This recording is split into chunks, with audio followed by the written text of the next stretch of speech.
ကျွန်တော်တို့ရဲ့ဖွံ့ဖြိုးတိုးတက်လာတဲ့နေ့စဉ်ဘဝကြီးမှာကျွန်တော်တို့ကနေ့စဉ်အမြဲမပြတ်အင်တာနက်ကိုအသုံးပြုပြီးတော့အချက်လက်တွေကိုအသုံးပြုနေရတာကြောင့်ဒီအချက်လက်တွေကိုသိမ်းဆည်းထားဖို့ရန်အတွက် data center တွေလိုအပ်လာတယ်ဒီလိုနဲ့ပဲ data center တွေဆိုတာကအင်တာနက်ပေါ်မှာကျွန်တော်တို့ရဲ့စာတွေဗီဒီယိုတွေကိုသိမ်းဆည်းထားတဲ့စက်ရုံကြီးတွေလိုလည်းဖြစ်နေတယ်ပြဿနာကသူတို့ကနေရာအကြီးကြီးကိုယူတယ်ပြီးတော့သူတို့ကလျှက်စစ်မီးတွေရေအရင်းမြစ်တွေကိုအမြောက်အများဆုံးဆက်ဖြစ်တယ်အဲ့ဒါကြောင့်ပဲဒီဟာကိုဖြည့်ရှင်းဖို့အတွက် American နိုင်ငံမှာ Star Cloud လို့ခေါ်တဲ့ကုမ္ပဏီတစ်ခုကပေါ်ပေါက်လာတယ်ဒီကုမ္ပဏီရဲ့မူလရည်ရွယ်ချက်က data center တွေကိုကမ္ဘာပေါ်မှာမထားတော့ဘဲအာကာသထဲမှာဖန်တီးကြဖို့သူတို့ကစဉ်းစားပုံရတယ်တော်လို့စင်မှာတော့သူတို့ကအသေးစား data center လေးကိုအာကာသထဲမှာတည်ဆောက်ပြီးတော့ orbital data center လို့ခေါ်တဲ့ဒီဂျိုပလန်ထဲမှာရှိတဲ့ data အချက်လက်တွေကိုထိန်းချုပ်ဖို့ရန်အတွက် data center အငယ်လေးတွေတည်ဆောက်ထားဖို့သူတို့ကရည်မှန်းထားတယ်ဒီအိမ်မက်ကိုအကောင့်တွေပေါ်နေတာတော့ Philip Johnson လို့နဲ့သူ့ရဲ့အဖွဲ့ပေါ့သူတို့ကတမိုင်းမှာပထမဆုံးသောအကြိမ်အဖြစ် Nvidia H100 GPU ဒီ GPU တွေကိုအာကာသထဲမှာလွှတ်တင်ပြီးအလုပ်လုပ်စေခဲ့တယ်။ဒါကဘာကိုပြောတာလဲဆိုလို့ရှိရင်ဒီ GPU ဟာဆိုလို့ရှိရင်ကမ္ဘာပေါ်မှာသုံးနေတဲ့ data center grade GPU အမျိုးအစားတွေဖြစ်တယ်။သူတို့ကအချက်လက်အမြောက်အများကိုအလွန်မြန်ဆန်တဲ့နှုန်းနဲ့တွက်ချက်ပေးနိုင်တဲ့စက်ပစ္စည်းတွေလည်းဖြစ်တယ်။ဒီပစ္စည်းတွေကိုသူတို့ကအာကာသထဲကိုပို့လိုက်တာဒါလူသားသမိုင်းမှာပထမဆုံးအကြိမ်လည်းဖြစ်တယ်။အခုလွှတ်တင်လိုက်တဲ့ဒီ prototype စမ်းသပ်ပုံစံဆိုလို့ရှိရင်အရင်ကအာကာသထဲကိုလွတ်ခဲ့မှုသမျှဘဲကွန်ပျူတာထက်မဆိုဒီပစ္စည်းကအစ100နီးပါးပိုပြီးစွမ်းအားမြင့်တယ်ပြောချင်တာကအရင်ကကွန်ပျူတာတွေကကာလ်ကူလေတာတစ်လုံးလောက်ပဲတွက်ချက်မှုတွေလုပ်နိုင်ရင်ဒါကတော့ gaming PC ကြီးကိုအာကာသထဲမှာလွှတ်တင်ထားတာနဲ့တူတယ်အဲ့တော့ဒီ Star Cloud ကုမ္ပဏီကဘာတွေလုပ်တယ်လဲဆိုတာကျွန်တော်တို့လေ့လာကြည့်ရအောင်ဒီ Star ကုမ္ပဏီကသူတို့ရဲ့မူရင်းရည်ရွယ်ချက်က GPU computing ကိုဒီတခြားသောဂျိုရူတွေတွက်ချက်ပေးတဲ့ဝန်ဆောင်မှုမျိုးလိုပဲသူတို့ကပေးစွမ်းမှုကြီးရတယ်။ဒါပေမဲ့သူကကမ္ဘာပေါ်မှာရှိတဲ့ data center တွေထက်ကိုပို့ပြီးတော့တာလွန်အောင်ပို့ပြီးတော့ကောင်းမွန်အောင်လုပ်သွားဖို့လေသူတို့ကရည်ရွယ်ထားတယ်။ဒီမှာမျိုးတရားမေးခွန်းတစ်ခုရှိလာတာအာကာသထဲမှာဘာလို့ data center ထားကျင်တာလဲပေါ့။အဓိကနံပါတ်1အကြောင်းရင်းကတော့ solar power ကိုအပြည့်အဝသုံးကျင်လို့ပါ။နေရဲ့ sun synchronized orbit လို့ခေါ်တဲ့နေနဲ့အပြိုင်သွားတဲ့ပတ်လမ်းမှာဆိုလို့ရှိရင်နေအောင်ကြီးကို24နာရီလုံးအဆက်မပြတ်ရရှိနေမှာလည်းဖြစ်တယ်။ကမ္ဘာပေါ်မှာဆိုလို့ရှိရင်နေအောင်ကြီးကညဘက်ဆိုရင်မရတော့တာကြောင့်လျှက်စစ်စွမ်းရင်မရတာမျိုးမရှိဘူးပေါ့။နောက်တစ်ခုကတော့အေးခံစနစ်ပေါ့ data center တွေကအရန်ဟိုမှာအပူထွက်တယ်ဒီအပူတွေကိုထိန်းချုပ်ဖို့အတွက်ရေအရင်းမြစ်တွေလျှက်စစ်တာအမြောက်အများအသုံးပြုရတယ်။ဒါပေမဲ့ဒီဟာရဲ့ data center တွေကိုအာကာသထဲမှာထားလိုက်မယ်ဆိုရင်ဒီ data center တွေကထွက်လာတဲ့အပူတွေကလေယာလာတွေကိုပြန့်နှံ့သွားပြီး radiate heat လို့ခေါ်တဲ့အပူတွေကိုအပြင်ကိုဖြာထုတ်ခြင်းနည်းလမ်းနဲ့ဆွန့်ထုတ်ပစ်လို့ရတယ်ဒါကအလွန်မှလည်းအဆင်ပြေတယ်ပေါ့နောက်တဲ့တတိယအချက်ကတော့သဘာဝပတ်ဝန်းကျင်ကမ္ဘာပေါ်မှာရှိတဲ့ data center တွေကအပူလျှော့ချဖို့အတွက်ဒီခုနကကျွန်တော်ပြောခဲ့တဲ့အတိုင်းပဲရေချိုးတွေကိုအသုံးပြုပြီးတော့မှွေပြန်စေကအေးခံရတယ်ဒါကလည်းသဘာဝပတ်ဝန်းကျင်ကိုလွန်စွာထိခိုက်စေတယ်အကယ်၍ဒါ data center တစ်လုံးကိုအာကာသထဲမှာထားထားခဲ့မယ်ဆိုလို့ရှိရင်ရေတွေထုံဆွဲနေစရာကိုမလိုအပ်တော့ဘူးဒီ Star Cloud ကုမ္ပဏီကတကယ်တော့ရည်မှန်းချက်ကအရန်ကြီးတယ်သူတို့က40 megawatt လို့ခေါ်တဲ့ data center ကြီးကိုတိစောက်ကျင်တာဖြစ်တယ်အလေးချိန်အဖြစ်တန်100လောက်လည်းရှိမယ်ပေါ့ဒါဟိုလွတ်တင်ဖို့ဆိုလို့ရှိရင် SpaceX ရဲ့ Starship ထုံးပြန်ရဲ့ဒီ payload လို့ခေါ်တဲ့ဒီကုန်ပစ္စည်းတင်ဆောင်တဲ့အခန်းကြီးတစ်ခုစာနီးပါးလောက်ကိုသူကအရန်ကြီးပြီးတော့အရန်လေးတယ်ပေါ့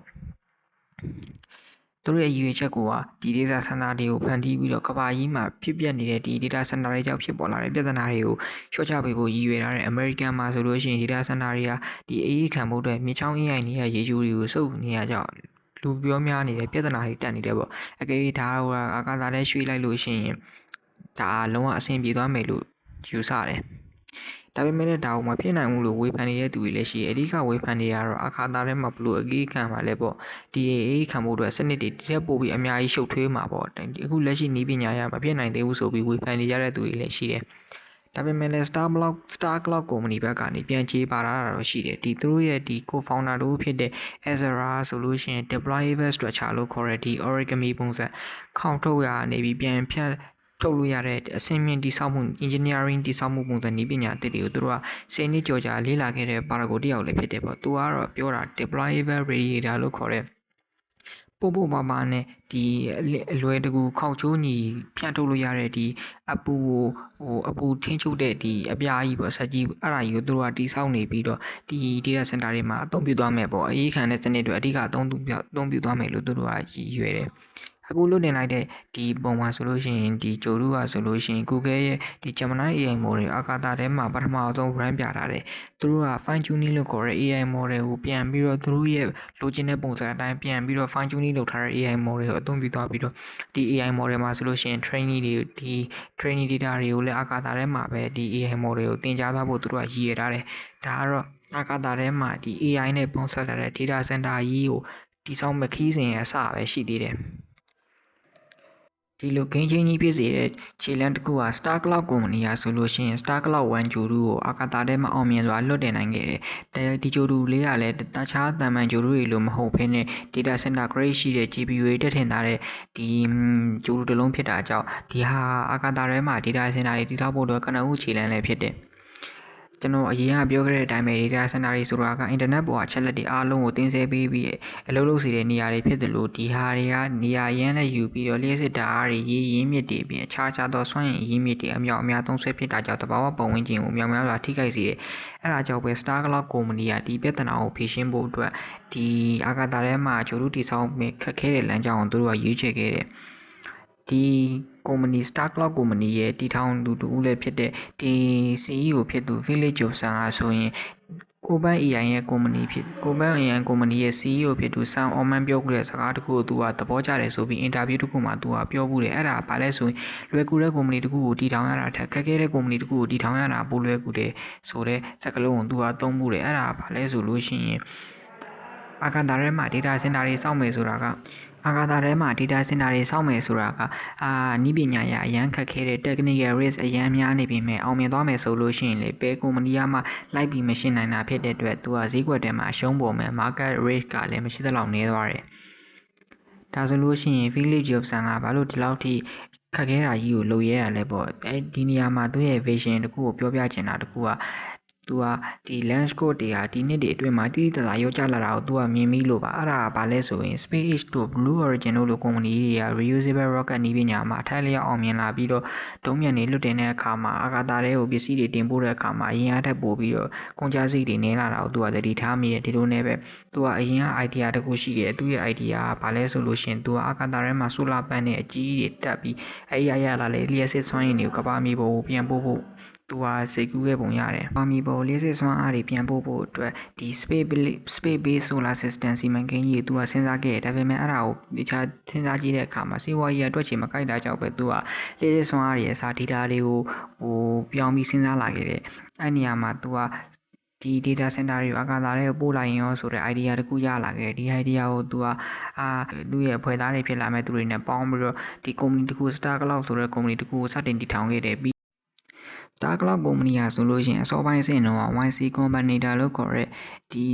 Startup လောကရဲ့နာမည်ကြီးအဖွဲ့အစည်းတစ်ခုကိုတွားရောက်ပြီးပူးပေါင်းခဲ့တည်တယ်။အစောပိုင်းအဆင့်တော့သူတို့ရဲ့ project ကို Wacky လို့ခေါ်တဲ့ cap ကြောင်ဖြစ်နေမလားဆိုပြီးတော့အစောပိုင်းအဆင့်တော့စိုးရိမ်နေခဲ့ပေမဲ့ဒီအဖွဲ့အစည်းကမြောင်များစွာအထောက်အကူပြုစေခဲ့တယ်လို့သူတို့ကရင်းနှီးမြှုပ်နှံသူတွေအများကြီးလည်းဖိတ်ခေါ်လာနိုင်ခဲ့တာကြောင့်သူတို့ရဲ့ project ကြီးကခြေလန်းစားဖို့အဆင်သင့်ဖြစ်ခဲ့တယ်။အဲ့ဒီအချိန်မှာသူတို့ရဲ့အဖွဲ့ထဲမှာဒီ Philip ကခေါင်းဆောင်တဦးအနေနဲ့ပါဝင်လာတယ်လို့သူက software ပိုင်းဆိုင်ရာမှာသူကတာဝန်ယူခဲ့သူတဦးလည်းဖြစ်တယ်။သူက software engineer တယောက်လည်းဖြစ်တာကြောင့် software ပိုင်းဆိုင်ရာမှာသူကအများတာဝန်ယူထားတယ်။အဲ့ဒီကတော့ဒီ Microsoft မှာဆိုလို့ရှိရင် data center တွေစောက်တာ20ကျော်တက်တန်းအတွေ့အကြုံရှိပြီးတော့ Space မှာလည်းလုပ်ခဲ့ဖို့သူပြီးတော့နောက်ပြီး co-founder တဦးဖြစ်တဲ့ Ezra ဆိုလို့ရှိရင် NASA ရဲ့လပေါ်သွား